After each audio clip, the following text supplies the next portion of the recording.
Bonjour chez vous, mesdames et messieurs, bienvenue dans votre émission du J-Presse qui reçoit ce matin Joachim Diana qui revient du tiré dans l'espace Grand Kassai et Katanga également. Joachim, bonjour, vous êtes le patron du média La Colombe. Merci Obed pour l'invitation. C'est vrai qu'on vient on peut appeler cela long périple, tu vois. Partir de Kananga jusqu'à Ankoro, c'est pas facile. Hein. Ankoro, oui. Avec le service national. Avec le service national, partout là, on est allé. À Ankoro, précisément, nous sommes allés pour visiter le site où on doit construire l'école Musée Laurent Désiré Kabila et l'hôpital Musée Laurent Désiré. Oui, dans son village natal.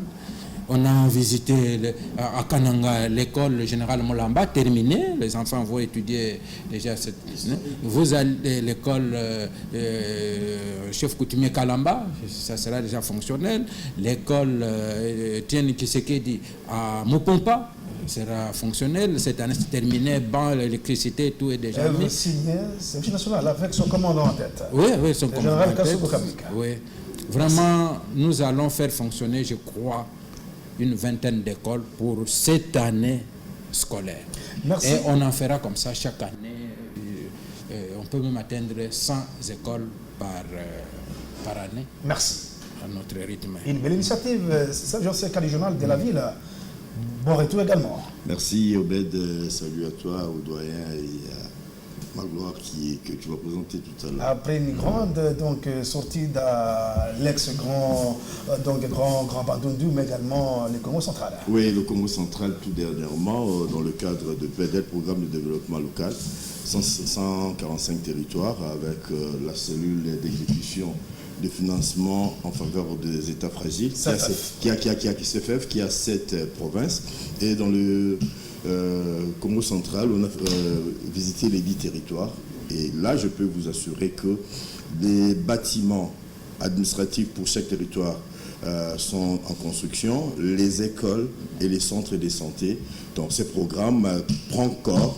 Et dans des conditions même, je dirais, un peu difficiles par rapport à l'accessibilité. Merci. Mais au jour d'aujourd'hui, mes yeux des journalistes ont vu, la volonté des entreprises recrutées, des missions de contrôle, faire ce travail-là. Merci. Donc, on va en parler prochainement. Il faut qu'on revienne sur ce projet. On en parle déjà parce que... Même le service national, on aura toute une émission sur ça. Voilà. Et puis, Magloire Paluku, des Kivuan, l'homme qui a couvert plusieurs guerres à l'est de la République démocratique du Congo. Magloire, bonjour. Bonjour Obed, je suis très content de voir le doyen et parler des noms historiques. Vous savez, quand on parle du général Moulamba, les gens, ça passe vite. Il faudra que nous, de la culture, on s'arrête sur des noms pareils. Le général Moulamba, vous savez, c'est le deuxième général après le général tombeur des Belges, à avoir eu beaucoup de succès dans l'Est, dans l'ex Kivu, quoi, si vous voulez bien. Voilà. Merci Magloire Paluku. Nous décryptons 3 sujets si on aura le temps ce matin. La situation sécuritaire à l'est de la République démocratique du Congo avec les débuts du retrait des terroristes du M23 et leurs alliés RDF et dans certaines positions occupées dans les territoires de Rutshuru et Masisi. Nous sommes dans le nord Kivu et nous ferons que de l'administration de ces zones libérées par le M23 et ses alliés. On va parler donc qui pourra prélever les taxes et impôts et l'administration donc de ces entités. Et pendant ce temps, les opérations conjointes FARDC et UPDF ont été évaluées à Beni. Nous sommes toujours au Nord Kivu. On va parler politique.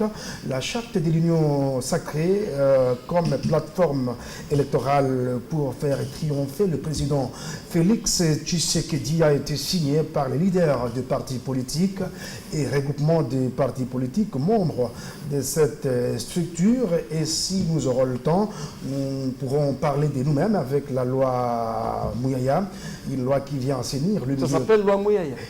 On va y revenir. Alors, on va y revenir. cette loi qui vient assainir le milieu. Non, mais écoutez, dès le départ, ça s'appelle vraiment loi Mouyaya. On va y revenir, vous aurez le temps d'en parler. Une loi qui vient assainir le milieu médiatique en République démocratique du Congo, lutter contre les diffamations, de fake news et autres. Alors, par le coup, justement, je commence par vous avec l'Est de la République démocratique du Congo, où les armes continuent à exécuter l'île de la mort.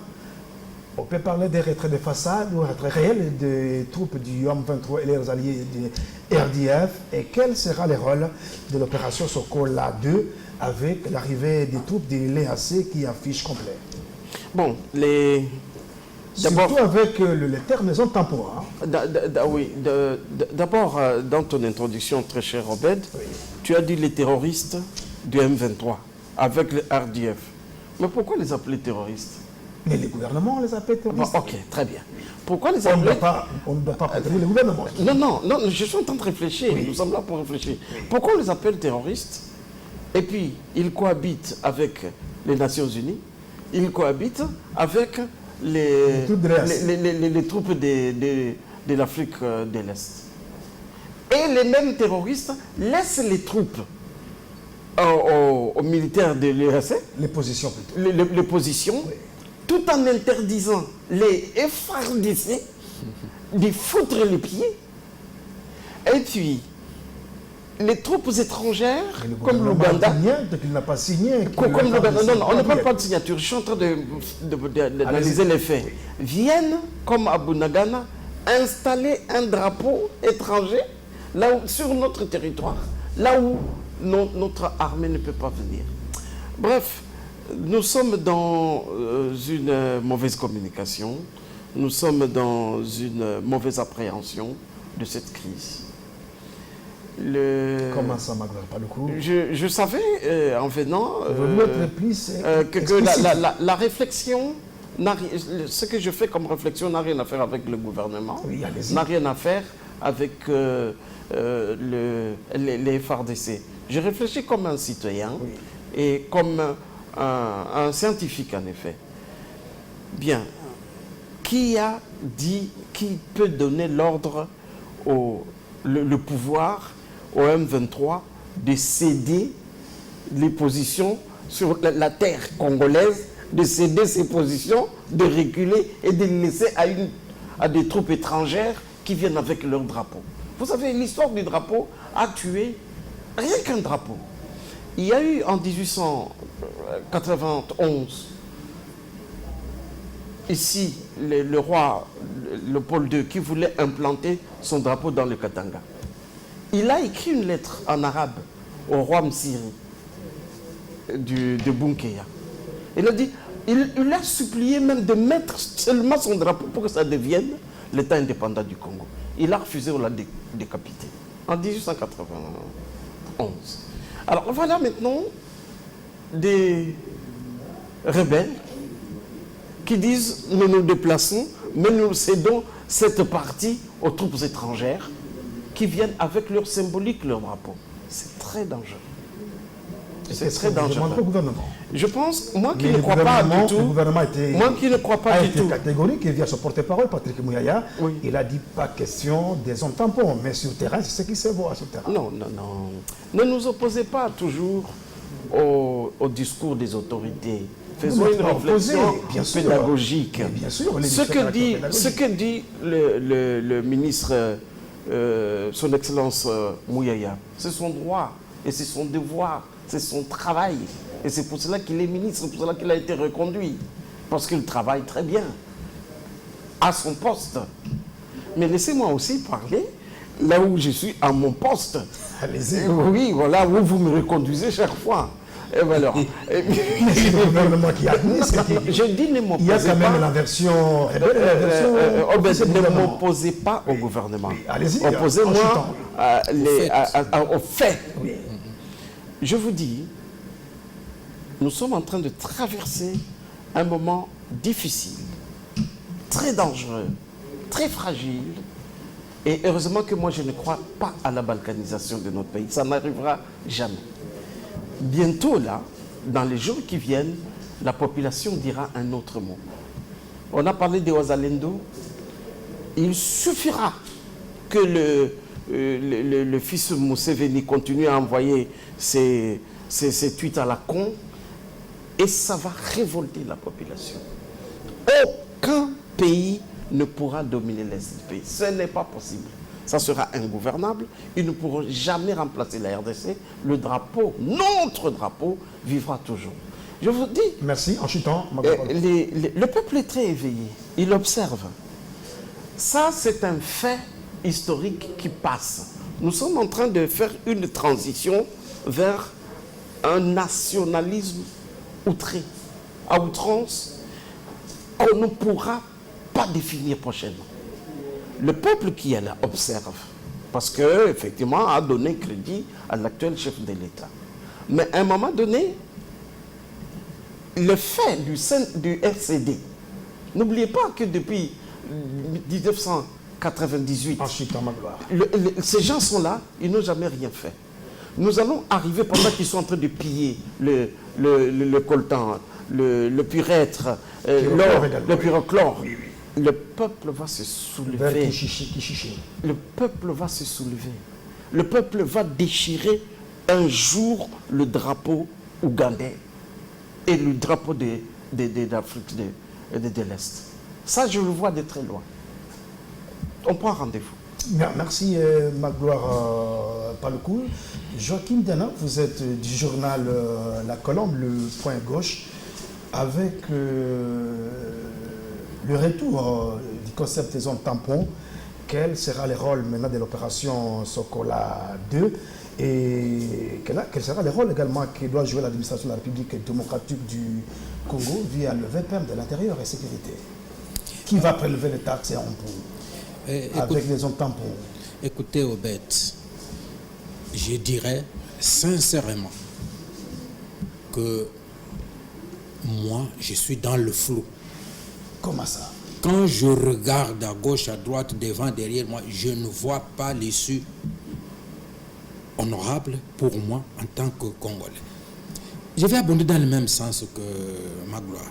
Écoutez, le premier conseil que je donnerai, c'est que faisons la communication pour les intérêts congolais. Ici, il y a un moment, on a fait même la communication de la rue. C'est-à-dire, ce que la rue dit, le Parlement prend, dit, pas d'intégration du groupe armé. Le propos de Willy Ngoma. Voilà, le gouvernement relaie, dit, pas d'interaction, pas de négociation, ainsi de suite. C'est-à-dire quoi? On se bloque, on se bloque, on se bloque. Et puis maintenant, où est-ce que nous sommes? On ne peut pas négocier avec les terroristes, c'est clair, le gouvernement. D'accord, j'ai dit d'accord, on ne peut pas négocier, on ne peut pas intégrer. Maintenant, quelle est la solution? La solution, c'était que les FARDC combattent et envoient ces gens-là, le renvoient là où ils sont venus. Bon, nous nous retrouvons avec une force étrangère, des forces étrangères de l'EAC. Oui, qui affiche complet maintenant avec des sites soudanais. Oui, ces forces-là arrivent pour quoi faire? Si ces forces étaient venues pour aider les FARDC, de chasser les terroristes, la question de Magloire, pourquoi on les appelle terroristes? Mais prenons exemple dans le monde. Vous voyez des soldats français qui rentrent au Mali pour aller chasser les djihadistes, et puis on dit parce que les djihadistes se battent avec les femmes, les forces armées maliennes. Alors les Français et les djihadistes se mettent d'un côté malien, ne soyez pas là-bas, attendez un moment. C'est économiser le centre congolais qui a beaucoup coulé. Hein? Oui, c'est ça. Alors, moi, je parle maintenant de la communication. Oui. Quand on veut économiser les sang, on doit être conséquent. Maintenant qu'on va, où est-ce qu'on va? On amène, l'ancien président kenyan l'a dit, l'Angolais l'a dit, on amène maintenant la RDC vers les négociations avec le groupe, avec où on va réintégrer l'M23 dans les négociations. Mais alors, nous avons dit pas de négociations, pas de ceci, c'est sur des terroristes. Bon. Maintenant, il y a des gens qui disent, bon, on peut quand même négocier, mais pas d'intégration. Mais négocier, c'est quoi? À condition qu'ils déposent les armes aussi. À condition qu'ils déposent les armes. Mais maintenant, on peut négocier, il y a des conditions maintenant. Ce sont des conditions qui devraient venir avant les positions figées. Alors, maintenant, lorsque on va négocier, c'est quoi? Quelqu'un vient avec ses positions, lui aussi vous avez ses positions. Négocier, ça ne veut pas imposer. Mais là, le gouvernement là sera en position de force. Non, malheureusement. Oui. Non, malheureusement. Voici les négociations au cours desquelles le gouvernement était en position. Le M23 sera désarmé.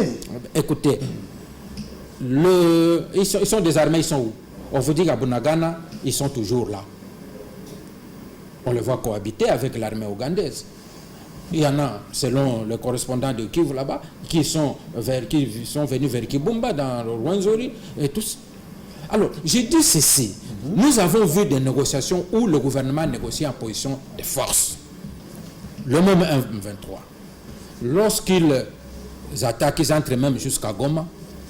Il y a d'abord l'injonction de la communauté internationale, ils quittent. Donc, et puis après, on a cherché à négocier avec eux, ils ont refusé.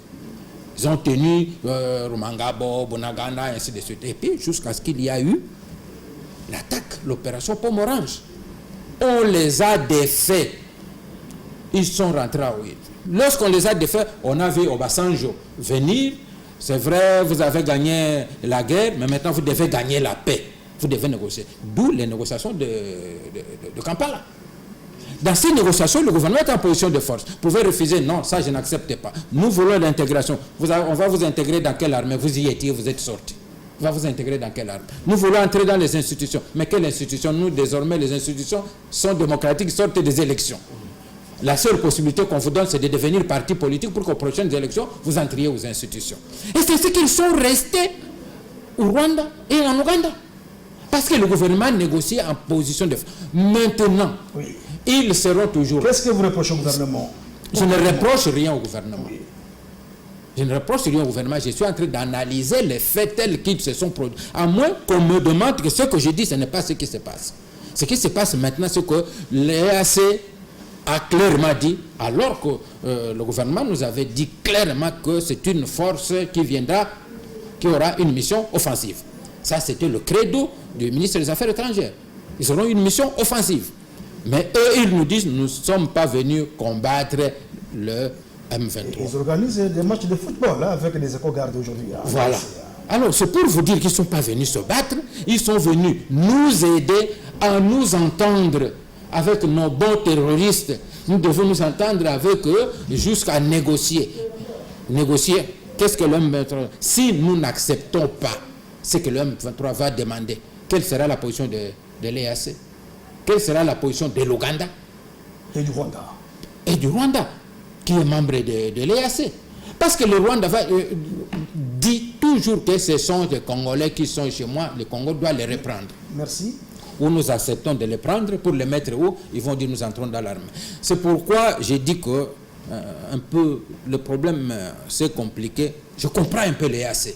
Vous savez, l'EAC, dès le départ, dès qu'ils sont venus pour combattre les groupes armés.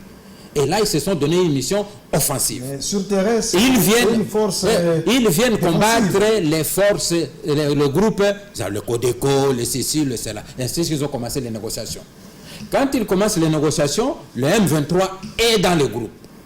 Mais au même moment que le M23 est là-bas, il attaque, il prend Bunagana.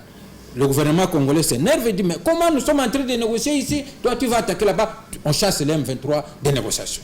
Quand on les chasse des négociations, on les qualifie de terroristes, de mouvements ceci. On ne peut plus négocier avec eux. Donc, on doit les combattre. Les EAC maintenant, on dit que ce n'est pas le M23, mais c'est le Rwanda. Et le Rwanda est membre de l'EAC. Vous voyez les forces de l'EAC attaquer le Rwanda? Est-ce que le texte... J'ai posé la même question la fois passée. Est-ce que le texte de l'EAC permet que l'on puisse s'attaquer entre membres de l'EAC? Non, on doit négocier. Autorise un pays membre d'attaquer l'autre? Non, justement. Alors, s'il y a attaque, il y a négociation. Alors, c'est ça la négociation. L'EAC dans sa logique. L'EAC dans cette logique. Alors, qu'est-ce qui est devenu maintenant l'opération Sokola 2 dans le petit nord? Et puis, il est mort de sa bonne mort. L'administration de ces zones dites abandonnées entre Diama, prélèvement de taxes, des impôts, ça va se passer comment, c'est le vous? Joachim Dana. Mais l'EAC De quoi? L'opération Sokola. Sokola est mort de sa plus belle mort. Puisque Sokola, est-ce que Sokola est intégré dans le combat contre les M23? Non. Sokola est intégré dans contre les ADF. Ça c'est Sokola 1, ça c'est Sokola 2. Mais Sokola 2, c'est contre les Codeco, les ceci, le groupe armé. C'était contre les autres, oui. Donc il n'y a pas l'opération Sokola 2 pour combattre un pays voisin qui est le Rwanda, que nous identifions. Et l'administration maintenant de ces territoires, ça va se passer comment? C'est ce que j'ai dit, nous ne savons pas comment ça va se passer. Magloire a posé la question. Le drapeau qui est là-bas, c'est le drapeau de forces qui occupent. Alors, est-ce qu'on va aussi mettre les drapeaux congolais pour... Nos administrations vont opérer sans notre drapeau, ou bien on va mettre tous les drapeaux là possible, les drapeaux congolais, les drapeaux ougandais, les drapeaux sud-africains, sud-soudanais, tous ces drapeaux là vont être hissés à l'est de la République démocratique. C'est pourquoi je dis que moi je ne me retrouve pas. Merci Joachim Diana. Alors Serge Seka, vous êtes du journal de la ville. Quelle est la mission selon vous assignée aux troupes de l'EAC qui affichent complet sur le terrain, beaucoup de troupes, on risque aussi d'avoir problème de commandement. Il y a beaucoup de porte-parole également sur ce point-là. Et vous, en tant qu'économiste également, comment les impôts, les taxes seront prélevés? Il y a une sorte de malentendu, doublement entendu. Il y a une mission qui est arrivée avec comme objectif principal combattre des groupes rebelles. Et ce groupe, cette mission arrive sur le terrain, on a entendu un général venir nous dire que nous ne venons pas pour faire la guerre, nous venons pour négocier. C'est comme si la République, l'État congolais était en panne de négociation ou des négociateurs et l'armée de l'EAC, pas les diplomates de cette sous-région, mais les officiers qui sont venus faire le travail des politiciens. Les chefs d'état-major. Malentendu que personne, ni sur le plan politique, sur le plan sociétal, on peut comprendre. Obed, aujourd'hui à Goma, avant de venir ici, j'étais avec deux amis, Jacques Moutikwele et Mikulu, qui un travaille à Nitouri et l'autre à Goma. On a échangé autour de la situation. À Goma, par exemple, le véhicule de MONUSCO ne circule plus. On le caillasse, on le brûle. Les gens qui travaillent là empruntent des motos, soit des taxis express pour travailler. C'était la population de Goma dit son ras-le-bol par rapport à cette mission.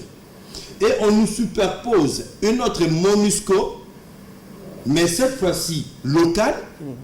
Mais je ne vois pas la différence aujourd'hui entre le travail des MONUSCO et le travail de l'EAC. Ils sont venus à villégiature, ils sont venus passer leur temps à organiser... diaboliser pour expérimenter la population. Je suis pas membre du gouvernement. Bien sûr, mais supporter un peu comme Magloire, d'avoir une lecture qui ne cadre pas avec celui que vous soutenez là où vous êtes assis. Moi, je suis en train de lire la situation sous le prisme des habitants du coin. Oui. Il y a une mission qui a fait plus de 20 ans, qui a coûté des milliards, mais qui n'a pas donné des résultats escomptés. On l'a dénoncé, on nous prend les frères et amis, et je ne sais pas s'ils le sont réellement, mais qui font peut-être pire. C'est pas la même chose, ils font pire. Dossier des zones tampons. Mais au départ, il n'était pas question de zone tampon. Mais dans le fait aujourd'hui, nous constatons qu'il y a une sorte de collaboration entre l'EAC et le 1-23. C'est comme si le 1-23 était des mèches, collabore mieux avec le 1-23 collabore mieux avec le EAC, parle le même langage qu'avec le gouvernement congolais. Parce que chaque fois que le ministre Mouya nous dit une chose sur le terrain, nous constatons que ça n'est une autre. Donc, la situation aujourd'hui, qu'est-ce que nous devons faire? Continuer à croire aux vœux pieux émis depuis Kinshasa ou faire comme la France. En 1945, De Gaulle, qui s'est démarqué, il est allé à Londres, puis à Brazzaville, contre le gouvernement de Vichy, dire que nous résistons, on ne suit pas ce qui se passe là. Je n'appelle pas à la rébellion. Je suis en train de lire une page de l'histoire aujourd'hui et je suis d'avis avec Magloire que ce pays ne sera jamais partitionné. Ils peuvent prendre le temps qu'ils veulent, ils peuvent mettre le moyen qu'ils veulent, l'esprit. Entre-temps, l'ADN congolais, hein, c'est l'unité. Entre-temps, on est en train de forger, sans le vouloir, sans le savoir, une conscience nationaliste beaucoup plus dure que celle de Lumumba et de Musée. Parce qu'aujourd'hui, nous sommes fatigués d'être humiliés. Et si aujourd'hui il y a des gens qui jouent à ce double jeu pour que nous soyons toujours du côté des perdants, alors que nous savons fort, ça finira un jour par la peur changera de camp. Quand on dit que le membre de l'EAC ne peut pas attaquer un pays voisin, quand le Rwanda, qui est membre de l'EAC, arme M23 pour nous attaquer, où se trouve, où s'applique le charte de l'EAC? C'est seulement quand la République démocratique du Congo demande à ce qu'on fasse quelque chose que le Rwanda, on nous brandit la charte. Mais cette charte est à déchirer, excusez pour ma voix. On doit la déchirer, la jeter à la poubelle, n'avoir aucune considération pour ces gens qui ne nous respectent pas, qui ne respectent pas nos dirigeants. Écoutez, on a un ministre qui parle au nom du gouvernement, qui dit une chose, et sur le terrain, le lendemain, on voit une autre chose. Il y a le président français qui vient ici, qui donne même une date pour les retraits de 1,23. Et c'est juste ce jour-là, c'est une attaque. Mais vous voulez que nous continuions, nous ici, à croire que la politique avance, la diplomatie avance? Ça, je sais pas. Dans 30 secondes, économiquement, problème de prélèvement des taxes, des impôts, dans les zones libérées, entre guillemets, par le 23. Mais écoutez, ça va se passer comment? L'administration, qui doit faire le VPM de l'Intérieur, le ministre des Finances. Je suis désolé de constater que cette guerre, en réalité, ce n'est qu'une guerre économique. C'est économique, comme elle avait dit. Et si l'ancien gouverneur, je le dis avec tout ce qui est le réserve qu'il faut accorder à cela, le procès en cours avec Manga Chouchou, oui. Certaines révélations nous montrent que depuis toujours, on a été roulé dans la farine. Et là, le président Mbosso doit avoir raison, doit encore revenir pour nous dire exactement ceux qui doivent sortir des groupes armés. Comment voulez-vous qu'on gagne la guerre? Comment voulez-vous qu'on ait une économie à 16 milliards ou plus? Et si, en réalité, une économie parallèle s'est organisée et installée où le Kinshasa est incapable de contrôler quoi que ce soit? Il y a des gens qui travaillent ici, qui légifèrent ici, mais qui ont des armées... Qui sont payés par les trésors publics. Qui ont des armées et des régies financières à la solde des États, des puissances étrangères. Je me dis, on est en train d'entretenir un flou artistique et nous prendre pour... Laissez-moi terminer. Oui, en nous prendre pour des cons que nous ne sommes pas, passez-moi l'expression, et cette situation un jour finira et que chacun sera payé selon qu'il aura trahi ou aimé les Congos. Ça, c'est sûr. Alors, Magloire Paluku, quelle solution? On doit aussi se rendre à Béni, où le chef d'état-major général est arrivé Chiwewe, à son arrivée, pour saboter les EDF. Se sont distingués dans des massacres des civils dans la même région du Béni. Et c'était pour l'évaluation des opérations conjointes FARDC-UPDF. Comment finir concrètement avec ces tueries et quelles seront les priorités du nouveau patron de la Défense, le vice-premier ministre Jean-Pierre Bemba? Je n'ai jamais été d'accord avec les opérations conjointes Ouganda-RDC. Mais pourquoi entre les EDF? Je vais t'expliquer. Oui, il y a quand même l'Ouganda. Non, c'est faux. C'est l'Ouganda qui fait sa publicité. L'Ouganda avait senti, après Baouma, après le général Baouma, jusqu'à Kamango, où nous l'avons accompagné, que les ADF se rapprochaient de la frontière.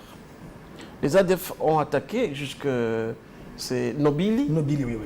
Et Nobili, il y a une route goudronnée que tu connais, où passe le café, où passe le bois rouge, où passe le cacao qui rentre en Ouganda, qui est taxé en Ouganda pour revenir comme un produit ougandais. Alors, les ADF s'approchaient de la frontière ougandaise. Oui. L'Ouganda est rentré dans cette guerre pour éloigner les ADF de sa frontière et les pousser les ADF à l'intérieur du Congo. Avec Total aussi qui exploite le pétrole là-bas.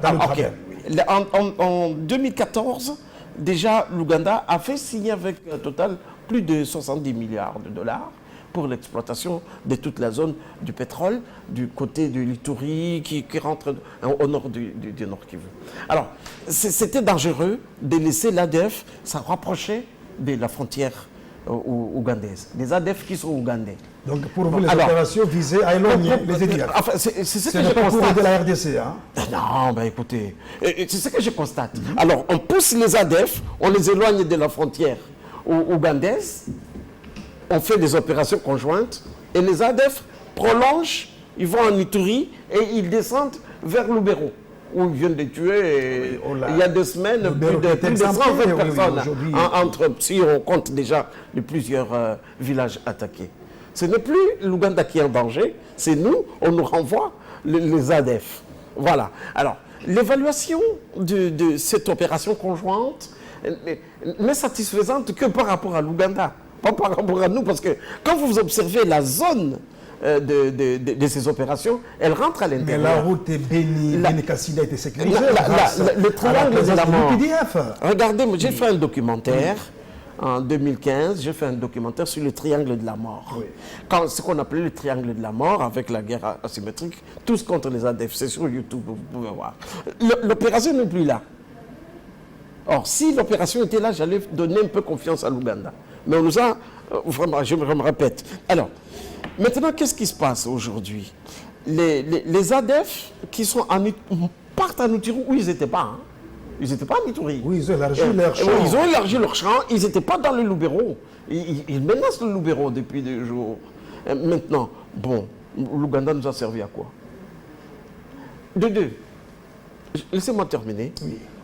Les ADF, qui sont un groupe vraiment terroriste, j'ai publié la voix de Jamil, le créateur de... Oui, le patron des le patron de Jamil Moukoulou. J'ai publié sa voix. J'ai publié sa voix il y a quelques années, où il expliquait comment ils ont choisi le Kibira, le Congo Kibira, la forêt du Congo, parce qu'après leur formation au Soudan, d'autres en Arabie Saoudite, ils cherchaient où créer cet État d'Afrique centrale. Pour imposer la charia. Voilà. Et ils ont trouvé une forêt où on ne le retrouve pas, où la boussole même se perd. Je vous rappelle, vous êtes dans cette forêt vierge, la boussole perd le nord également. Il se cache dedans parce qu'il y a des ombrages extraordinaires, c'est comme des maisons sous les cacao. Bon. Maintenant, l'Ouganda peut faire une chose.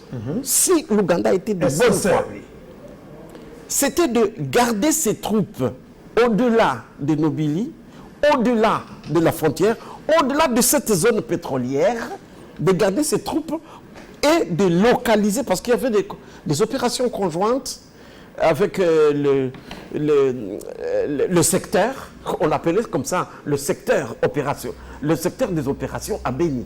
Ils avaient des rapports, sous le général Etumba, ils avaient des rapports où ils se donnaient le mouvement des ADF. Il avait champ d'information. Voilà, c'était le secteur.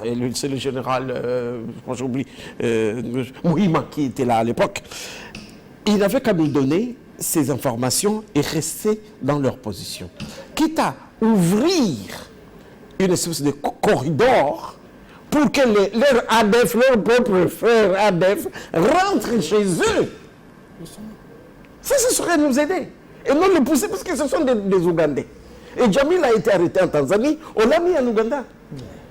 Et ces gens sont des Bakonzo, sont des Baganda, bien sûr, en recrutant, ils sont devenus Burundais ou Tanzaniens, mais il n'y avait qu'à ouvrir un corridor ici et rentrer en Ouganda, quitte à négocier avec leurs propres ADF et nous foutre la paix. Mais le reste, c'est absolument de poudre de parlimpinpin, comme on dit. Donc, route Beni-Kassindi, poudre aux yeux. Alors, Joachim Diana, il y a eu évaluation des opérations conjointes FRDC-UPDF. Et ces opérations se font dans les sérieux, dans le fin fond, pour qu'on puisse soigner les cancers EDF. Et vous venez de suivre également Magloire Paluku. Et lorsque le chef d'état-major général est arrivé, les EDF, pour prouver au gouvernement qu'ils ne sont pas les moindres, ils ont encore tué. Écoutez, Obed, cette table peut témoigner. Je l'avais déjà dit ici, que si on avait commencé les opérations vers le Congo en bas pour pousser les EDF à aller chez eux. Ou bien les mettre en étau. Mais je ne comprends pas cette logique, que ce soit les EASO, que ce soit qui. Lorsqu'il s'agit de M23, on dit que ce sont des Congolais qui sont au Rwanda, on doit les pousser à aller chez eux. Mais les ADF, il n'est pas question de les pousser d'aller chez eux, ou même de commencer une moindre négociation avec leur pays. Non. On a protégé la frontière ougandaise, on a poussé ça. Il y a même Kisangani, on a commencé à trembler, que bientôt les ADF... aussi. Oui, voilà. Donc on a protégé la frontière. Je me suis posé la question, je me pose souvent cette question. Mais à qui la faute ? Je présente les faits, c'est à vous à juger. Je pose la question maintenant, est-ce que l'Ouganda a intérêt à ce que cette partie de la République soit pacifiée?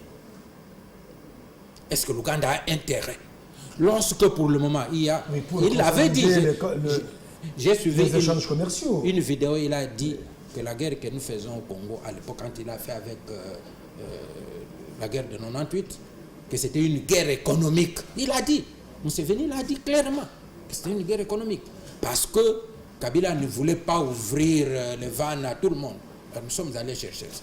Alors, c'est pour vous dire que... Mais le président Félix a signé des contrats avec l'Ouganda pour qu'on puisse consolider les échanges économiques entre... Nous avons suivi tout cela. Et c'est cela aussi le fait de croire que ces gens-là sont de bonne foi. Ces gens-là sont de bonne foi. C'est comme les gens qui vous disent « j'ai besoin de votre doigt ». Vous croyez, bon, prenez le doigt. Mais lui, ce n'est pas le doigt qu'il vise.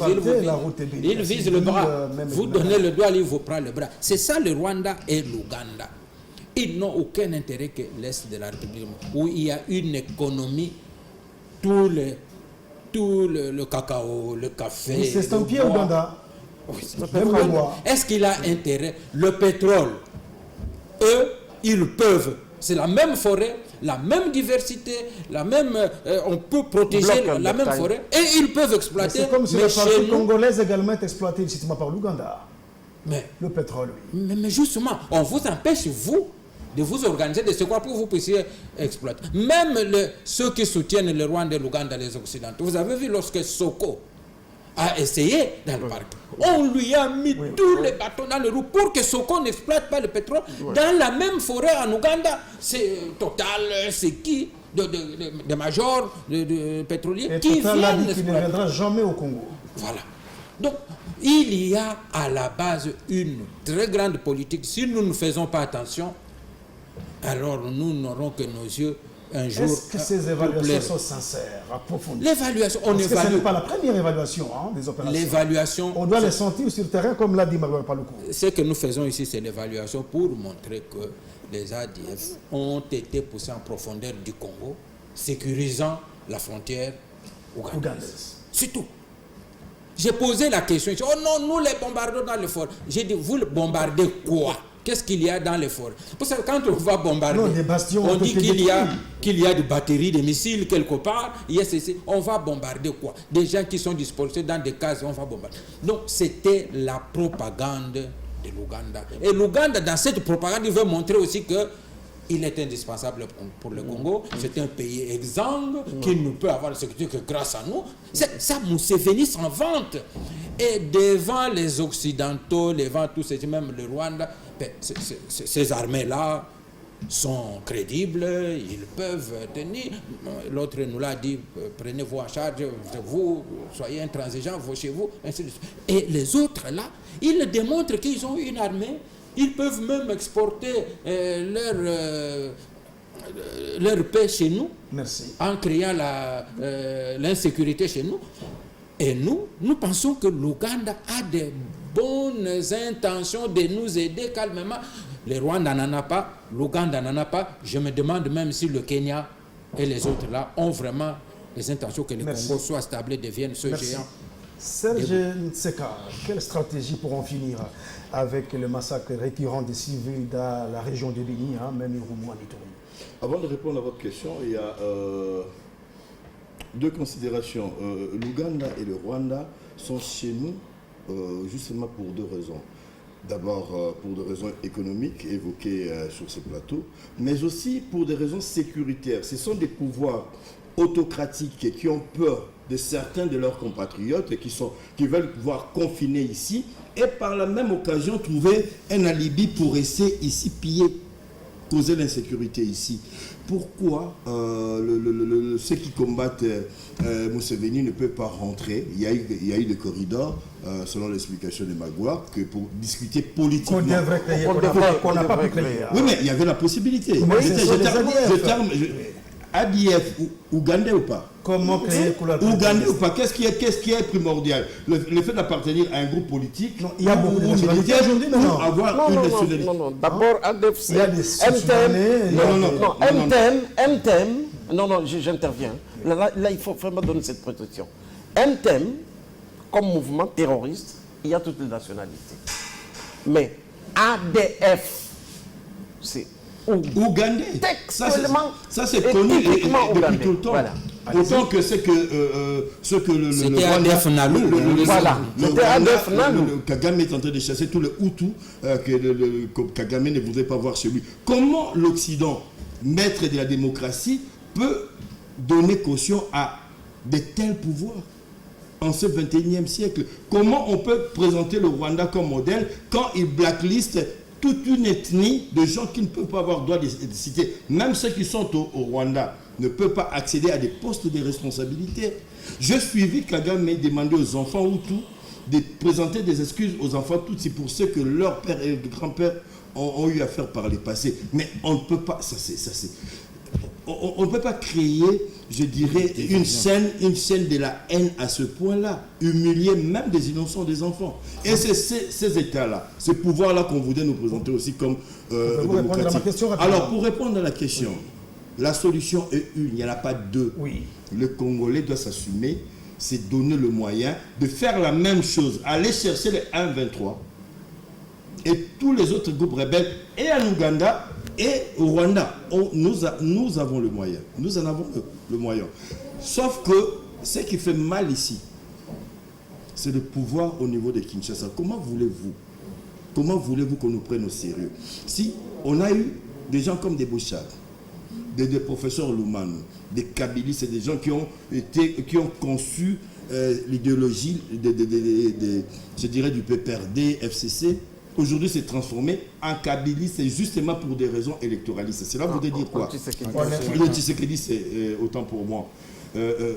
Cela voudrait dire quoi aujourd'hui? Nous n'avons pas des hommes d'État, nous n'avons pas des hommes de conviction, excusez-moi de citer les noms, mais quelque part, ça on est libre, ça nous reste. Non, la liberté, ils ne sont pas dans des carcans, ne nous exonère pas de notre devoir, de notre devoir de cohérence. Ils sont libres quand même. Non, de notre devoir de cohérence. Ils ne sont pas prisonniers, vous êtes d'accord avec moi? Qui a parlé des prisons? Oui. Je parle de politique, je parle des hommes d'État. Il y a des critères pour être homme d'État. Et quand on n'a pas de... Non, c'est pas fini. Non, on va y revenir parce qu'on est à la fin de l'émission. Si on n'a pas des hommes capables de tenir une position, d'avoir une direction à suivre... Qu'est-ce que ça vient faire avec la sécurité? C'est-à-dire que les gens qui négocient avec ceux qui sont en train de nous combattre sont souvent... sous le bord de ces gens-là. Je voudrais dire quoi? Aujourd'hui?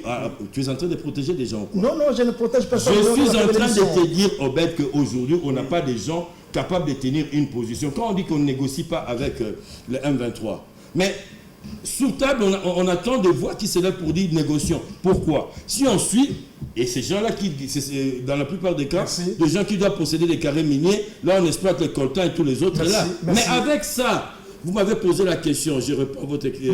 Je vous donne la réponse. Vous avez pris beaucoup de temps. Nous allons avoir la solution quand on aura des hommes de détermination, des hommes de poigne, capables d'appliquer une politique en faveur du Congo, en s'oubliant soi-même. Merci. Alors, on termine.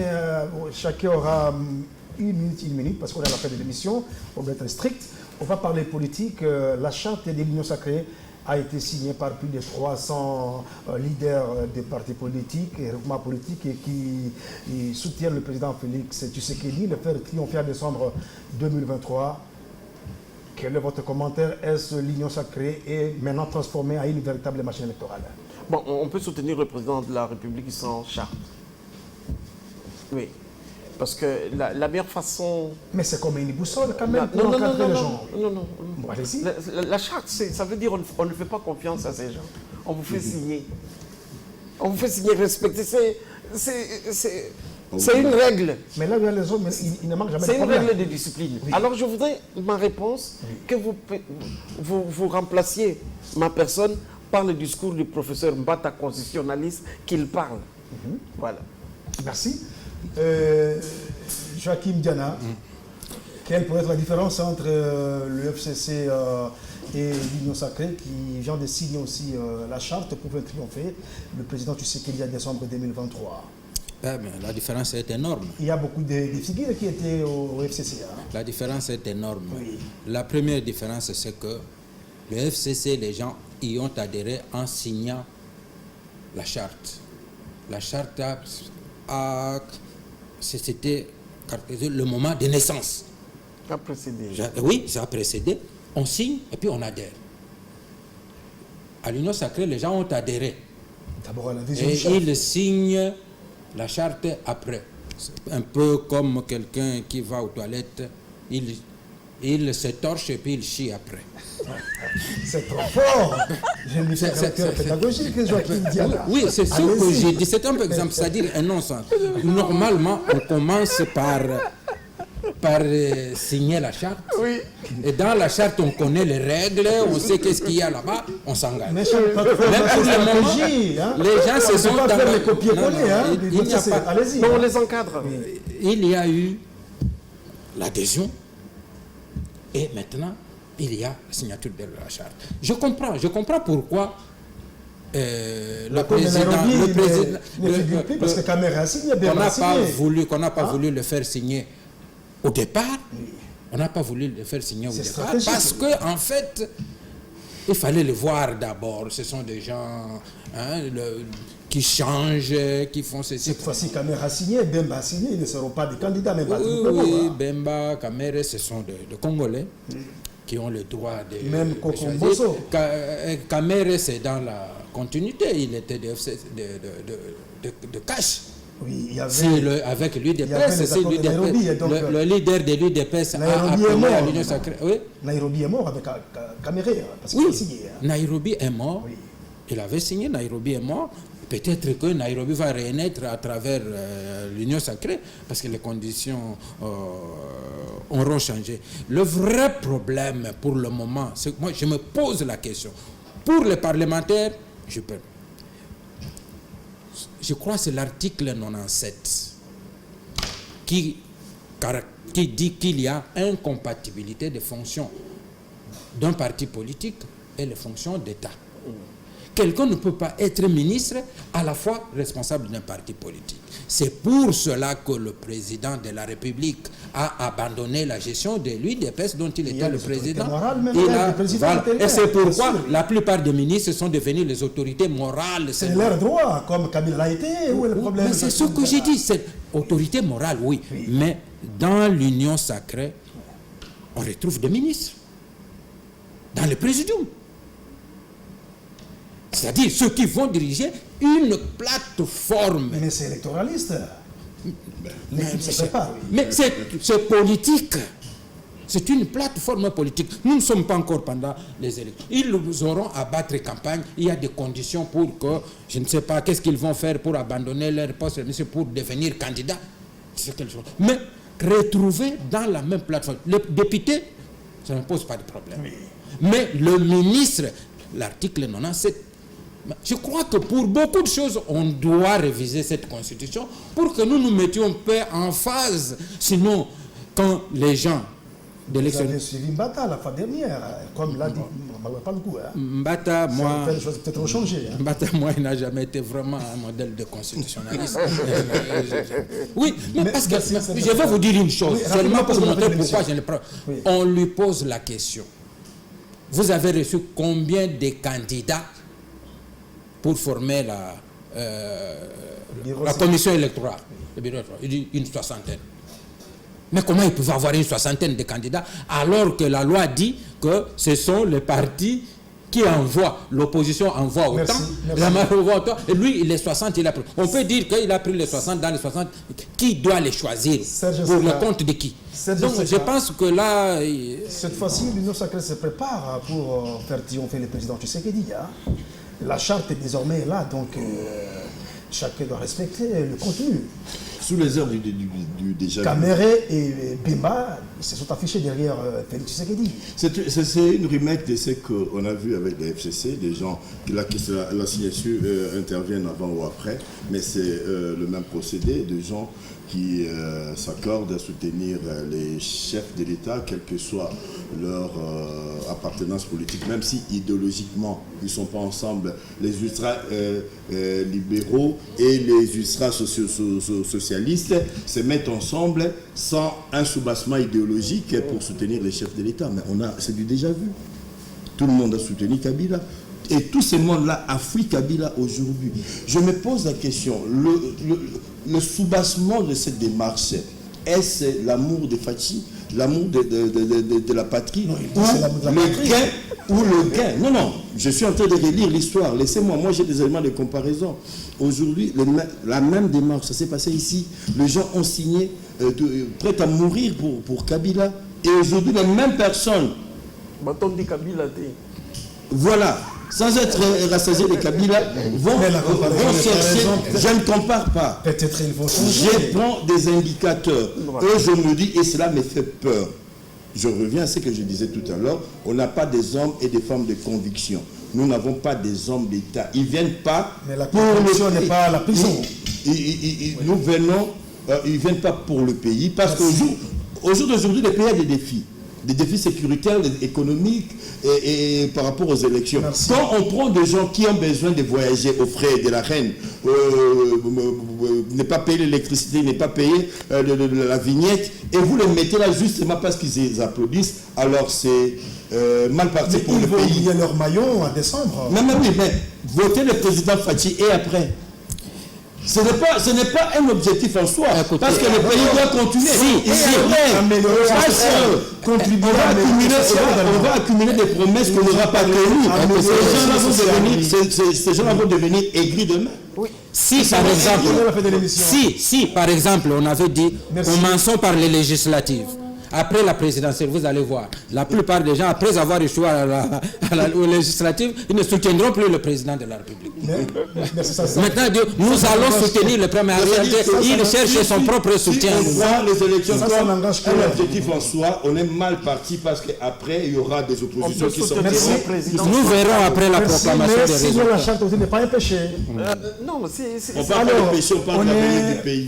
On est à la fin de l'émission du J-Presse qui recevait Joachim Diana du journal La Colombe. Merci Serge Seka du journal de la ville. Et puis Magloire Paloukou de Kivouana. Retrouvez cette émission en rediffusion à 23h45, samedi à 9h40 et 15h45 et dimanche à 9h40.